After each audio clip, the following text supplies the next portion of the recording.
бесінші жылда миоманы қойып дейтін 78 миллиметр деп айтты. Сосын дейтін менің классқа келіп компанияға осы витамин А, Б ішіп, йодим ішіп, сосын дейтін ар жағынан енді болячки хватает, как говорится. Бәрін енді кардиомарин, артромарин бәрін жайлап ішіп жатырмыз.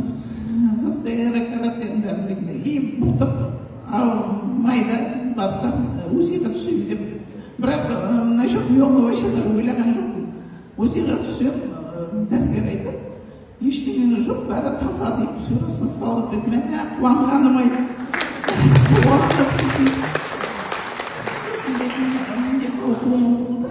Глаукома 2007 жылдан бірнесте жаттым, операция істейміз деді, сосын істемейміз деді. Сосын мен дейтін, қайтадан осындай енді продукция ішіп, неге барсам, поликлиникаға шақырады ғой, шақырғанда дейтін, на консервативное лечение надо дейді, идите көзқарасқа, на консультацию к врачу деді, окулистқа. Көзқарасқа барсам, врач былай аппаратымен қарап айтады, почему глаукома? Нет у вас глаукома, дейді. Мен айтам, как нет? Я 7 года у меня, я на учете стою, у меня глаукома. Былай қарап, жоқ, потом да, басқа дәрігерлерді алып келіп, бәрі қарап дейді, адам дейтін айтады.